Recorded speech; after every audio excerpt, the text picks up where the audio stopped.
Okay, tried to go live on YouTube earlier. It did not work so well. Apparently my upload speed wasn't fast enough to keep the video from being choppy every 5 or 6 seconds, which, awesome. Thanks, Time Warner Cable. Uh, Moved into this new place, let's see, 5 weeks ago, and my upload speed at the old place sucked, and it was at 7 megabits a second. And here it is 1.3 megabits a second. And I mean, I unhooked every cable running through the walls from the source that runs through the walls to try and make it go faster, and it did nothing. So, unfortunately, that plan didn't work out. So I'm just taking questions on Twitter, which you can see. Which direction is it? Right, right there. Um, so I'll get to these. Draft starts tonight. Reds are going second overall. It seems that, at least right now, they are locked into the Tennessee third baseman Nick Senzel. Both Jonathan Mayo and Jim Callis feel pretty confident in that one. Jim Callis has pretty much nailed the top picks in the draft on draft day for, I don't even know, back before he even joined MLB.com. When he was at Baseball America, he was doing the same thing. So I feel pretty confident that he's got good information at this point. Um, so hopefully he's right. The Reds won't throw a curveball. I mean, it's possible. They've been linked to several other players over the past week and a half. Um, Shortstop Delvin Perez out of Puerto Rico, but he failed a drug test that's given out to the top 200 prospects in the draft. I'm not really sure how Major League Baseball determines who the top 200 prospects are, but they have their own criteria, and 200 guys get drug tested and go through physicals. Um, and he got popped for some sort of performance enhancing drug, which one is not known at this point. But he was one of two players to fail a drug test going into the draft. Um, it doesn't affect him once he signs. He doesn't get suspended for that because he has not signed a contract, so he never agreed to the collective bargaining agreement. Um, but it could come up later if the drug that he tested positive for is still in his system once he does sign, which will be at some point in the middle of July if he does sign this year. That's the signing deadline. Um, so that could be an issue, but it seems that he's fallen down many draft boards, and unfortunately, I can't remember the exact source of who it was, so I apologize for not quoting the proper source for this. But someone had tweeted out yesterday that the team that was drafting in the teens is taking him completely off of their draft board. That's how concerned they are. Um, Now, who that team is, we don't know. Maybe they've got a history with guys failing drug tests, and they don't want any of that publicity anymore. But it seems that he's falling down draft board, so I wouldn't expect the Reds to take him. Keith Law tweeted out or I guess he didn't tweet it out. He published it on ESPN for insiders, um, and he still has the Reds taking AJ Puck, Florida left-handed pitcher. Um, I feel more confident with the Reds pick over at MLB Pipeline. It just seems that Jim Callis has been much better at predicting the draft than Keith Law has.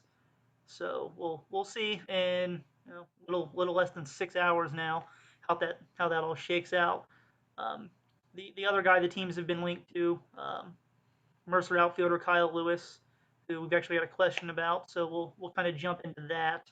Um, Michael asked, are you concerned that Lewis may be overvalued because of poor competition in college? Um, I don't think that he's overvalued. I mean, the power plays. I mean, that's something that you can see no matter who you're facing. I mean, you know, I can go out there and face kids, they're 12 years old. I can't hit the ball 450 feet. Um, I mean, obviously, I'd hit for, a better average and whatnot than I would if I were facing, college pitchers, which I probably couldn't get a single hit off of at this point.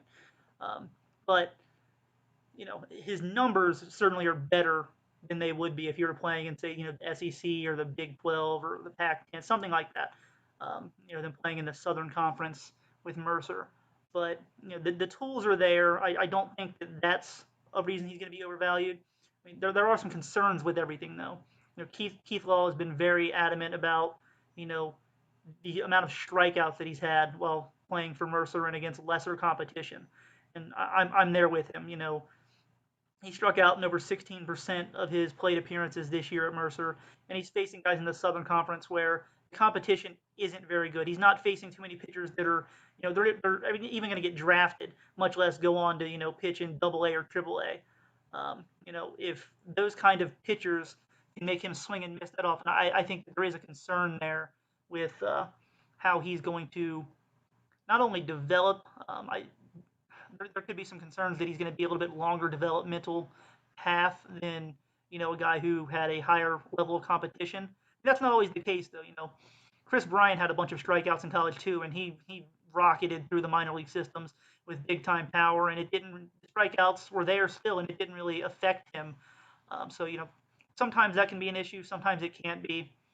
Um, but I mean, it is something that I keep an eye on with Kyle Lewis. With that said, he was the third guy on my draft board, and I created my draft board before the news came out that Delvin Perez failed his drug test, and I had him at number 2. So with that information, I'd probably move Kyle Lewis up one spot. So I'm still very high on him. I think there's a lot of potential there, but there's some risk. The strikeouts against the lower level competition is concerning, but I'd still gamble on the power. Um, I I wouldn't take him over Tennessee third baseman Nick Senzel, who's the top guy on my board. But if anybody else in the draft, I'd take a risk on Kyle Lewis and hope that power plays and the raw, pure athleticism that he shows is going to come through with more repetitions. So yeah. Um, and then we've got Vander here who wants to know where Nick Senzel, Mickey Moniak, and AJ Puck would rank on the Reds' top 10 prospect list. Now, mind you, that I haven't updated that since the offseason, and I would definitely change it a little bit from where it was coming into the year. Right now, I mean, this is without sitting down and really debating everything. I'd probably go Cody Reed, Robert Stevenson, and then Jesse Winker and Amir Garrett. Those would be my top 4 guys right now. Um, I think that I'd put Senzel at number 4 behind Jesse Winker and ahead of Amir Garrett. Um, I think that I'd rank both Moniak and Puck behind Amir Garrett at this point. Um, I think there's a lot of similarities between AJ Puck and Amir Garrett. They're both big, tall left-handers that throw hard. AJ Puck throws a little bit harder.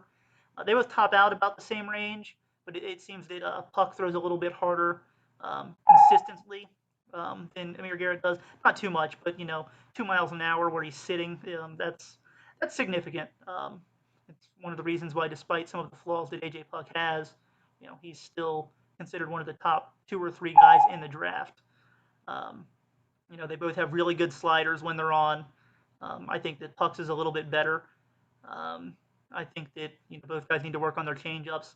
But I think that the thing that I keep Amir ahead of AJ Puck for is that he's had success in Double A at this point with similar stuff, more athleticism.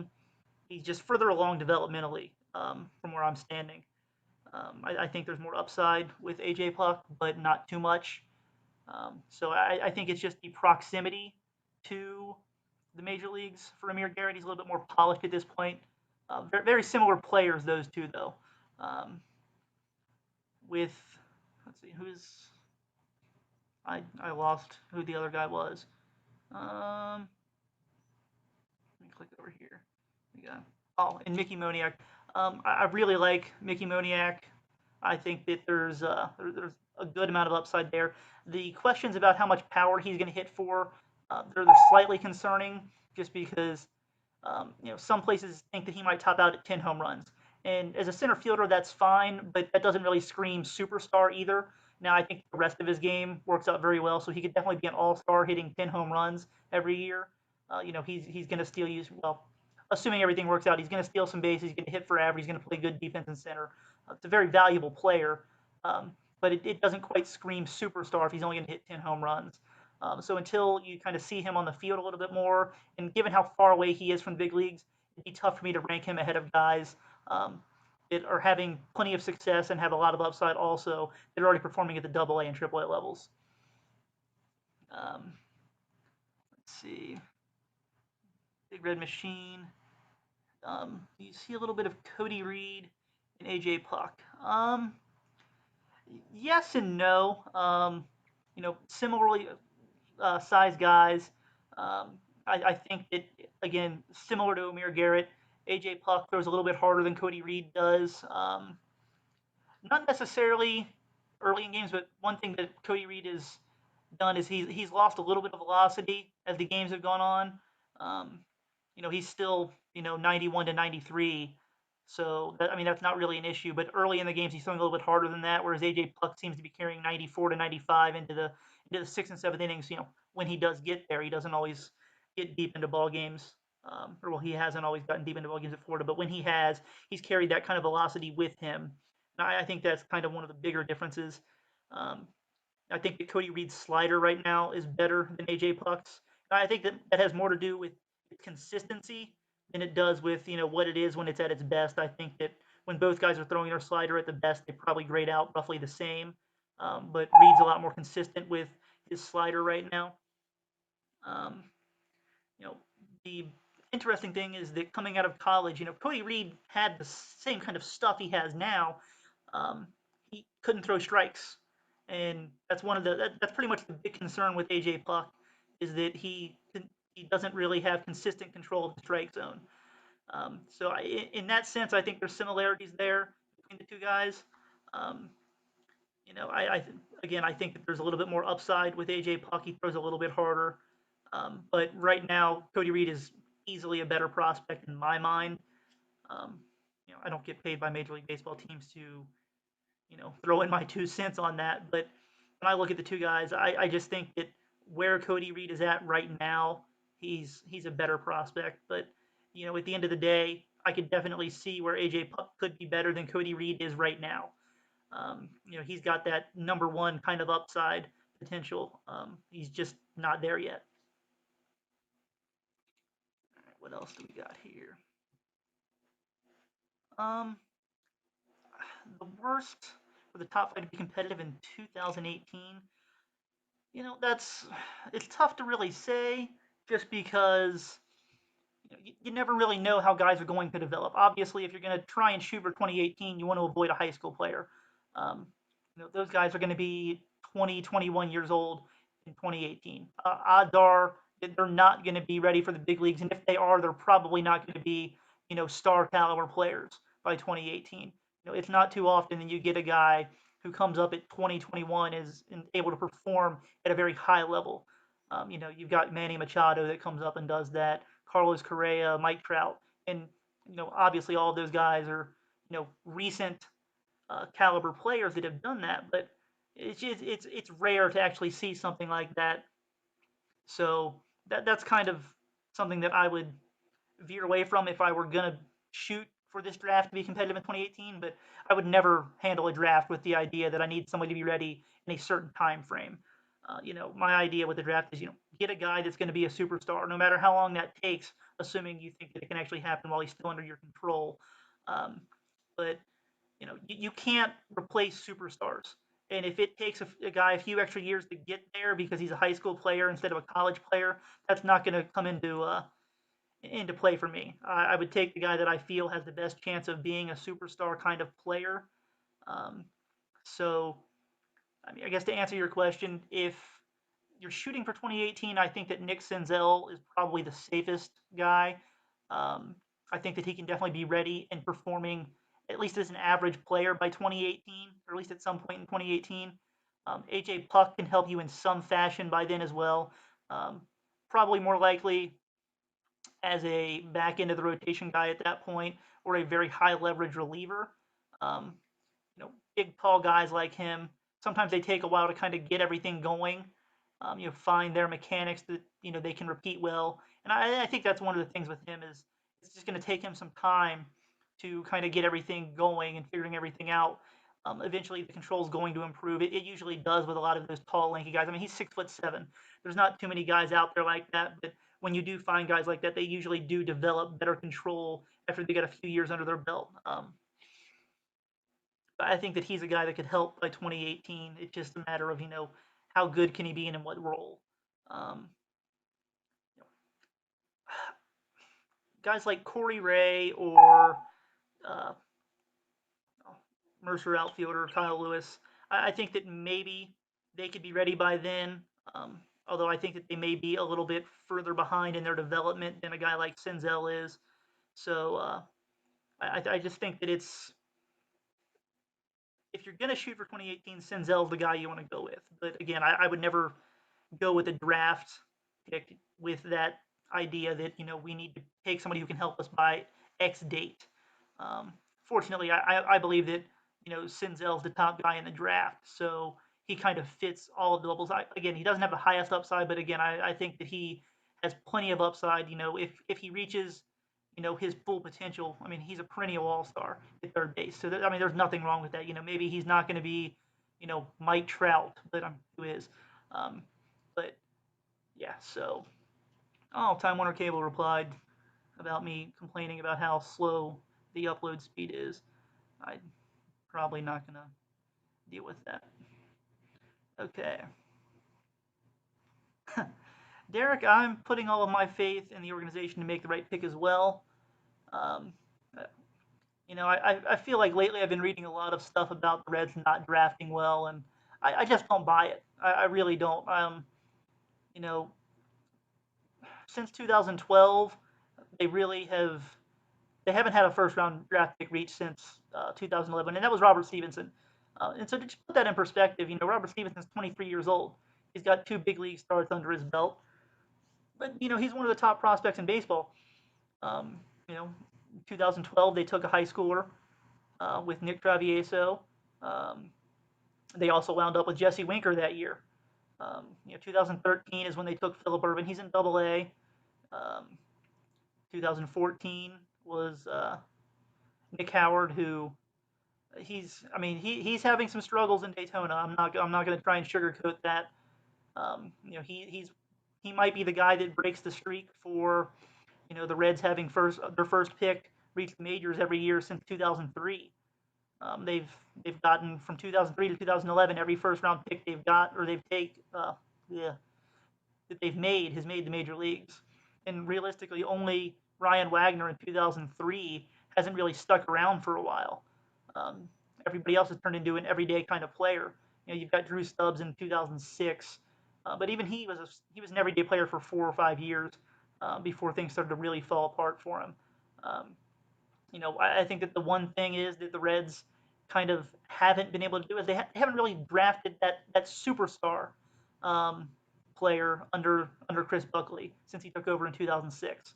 But I mean, they've gotten some very good quality players in the first round since then, and maybe that superstar just isn't there yet. Maybe that's Robert Stevenson, maybe it's Jesse Winker, um, maybe it's Nick Travieso. We just don't know about some of those guys yet because they focus on high school players more often than not over the past 4 or 5 years. So these guys are still in their early 20s or I mean last year they took a high school catcher who's just 19 years old. So maybe we just haven't seen that guy yet.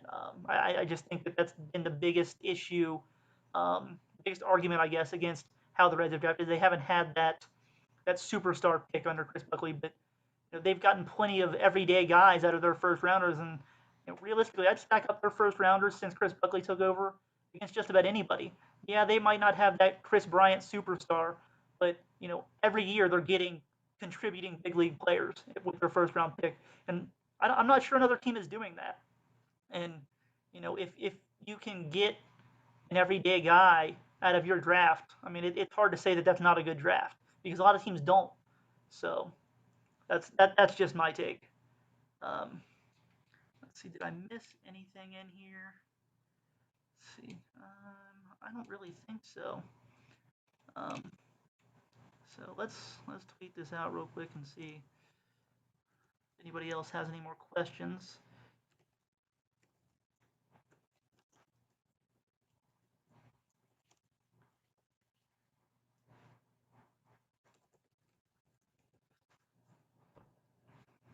Now, one of the things that um, is going to be interesting to see how it plays out is uh, not only who the Reds take with the second overall pick, but how much they can get this player to sign for. They've got the most pool allotment money for the draft, and if they can get a guy to sign for under slot now, And since Major League Baseball has gone to the slotting system, no player is signed for slot money. Everybody's been under slot money at the number 2 overall pick. And I don't expect that to change with the Reds this year. The question is more about how much under slot are they going to get someone to sign for. Now, they've got the number 35 overall pick and then the number 43 overall pick. And they're going to save some money on the second pick. So they're going to have more money to work with those two picks.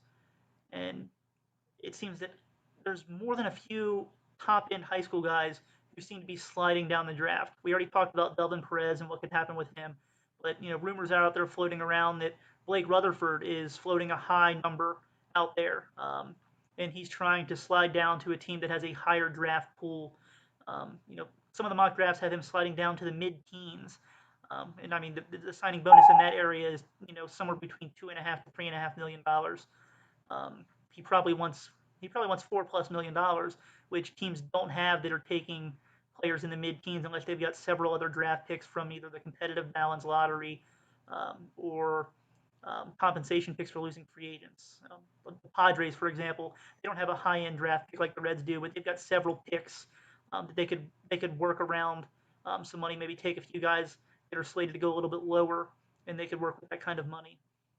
But there's a few guys that really fall to the Reds that are top 10, 15 talents that they may be able to pay a little bit of extra money for at those spots, and really take advantage of the way that the draft is set up now.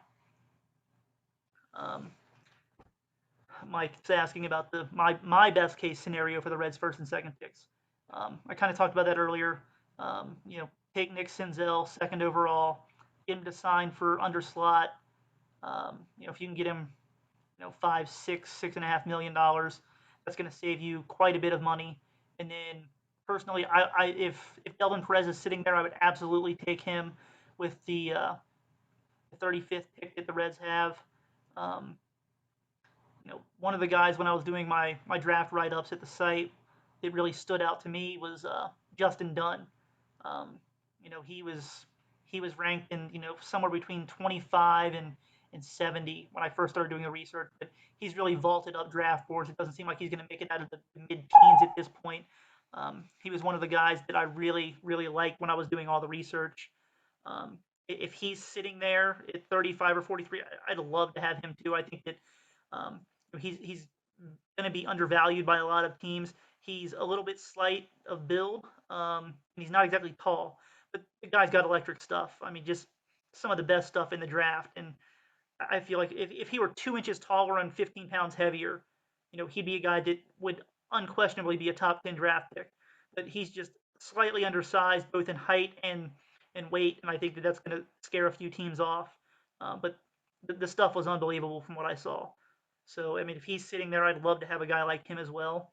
But best case scenario, Senzel at number 2, Delvin Perez at number 35, and throw a big party. That's what I'd do. Um, Sam's asking, does the draft pick affect potential trades of current big leaguers? No, absolutely not. Even if you want to look at it in a way where the Reds need to save money to sign guys, I don't really think that's going to be an issue. They've known their draft budget for a whole year now, pretty much. They knew how much money they had to have to sign all of the guys they've got. And you can't really go over your draft budget anymore. The penalties are so harsh that teams just aren't doing it. So the Reds knew that they needed to have $15 million sitting around to sign, all of their draft picks, and I'm sure they budgeted very well for that. Um, as far as making room for a draft pick or not, none of these guys are going to be ready to step in by the time the team is ready to trade Jay Bruce or Zach Cozart, which I like both of those guys. They're both playing very well right now. Um, but they probably aren't going to be around next time the Reds are competitive. So I'd expect them both to be traded before this year's trade deadline, and nobody's going to be ready to step in and perform very well at that by that point from this draft. Let's see, Brett, best case scenario for the Reds' second pick. Um, Best player available for first 10 rounds. Or do you prefer a balance between high school and college? Um, Pitcher position guys. Realistically, I mean, best case scenario for the second pick. I've kind of covered that a few different times. Um, but I mean, best player available for the top 10 picks. Ideally, you want to do that, but sometimes if you take the best player available every time, you're not going to have enough money to sign everybody. I think that it's absolutely taking advantage of college seniors um, by drafting them and then giving them, $5,000 signing bonuses because what are they going to do? Are they going to go back to college? No. So that they don't have any leverage.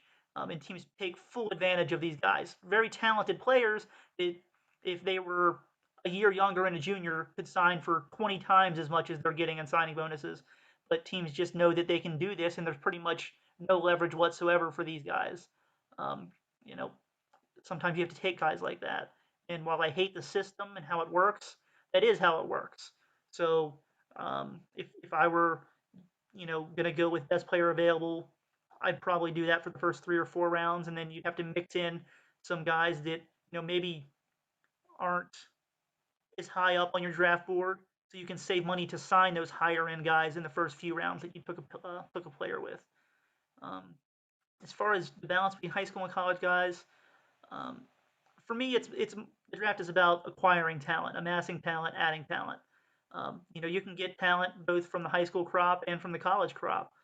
Um, I do think that there's, generally speaking, more upside with the high school players, but there also is more risk involved with high school players. They don't see the same kind of competition. You don't always get the best looks at guys in high school as to facing top end velocity day in and day out, good breaking balls day in and out. Polished pitchers who can locate even average pitches where they want to locate them. So there's always more risk with high school hitters, but I think that, generally speaking, the best hitters in baseball usually come from the high school crop. That's not always the case, especially when you're drafting very, very high. But once you get past the top 10, I think you do find more high school hitters that turn out to be better hitters than you do college hitters. Now, pitchers, position guys, I mean, you have to mix it up because you've got to fill out your minor league teams. You have to have guys that can throw, enough innings as starters, but you also have to have guys that can play enough positions to fill out these teams. Now, maybe that's not something you worry about in the top 10 rounds, but once you get past the top 10 or 15 rounds, you do need to kind of start focusing on, okay, we need, say, a shortstop who can play for, Billings or Dayton in the next year or something like that. Um, but um, you know, I I wouldn't focus on one thing or the other, but you do have to mix things up a little bit in the draft. Um, so how long have we been going here? It doesn't say, but it's been about 30 minutes.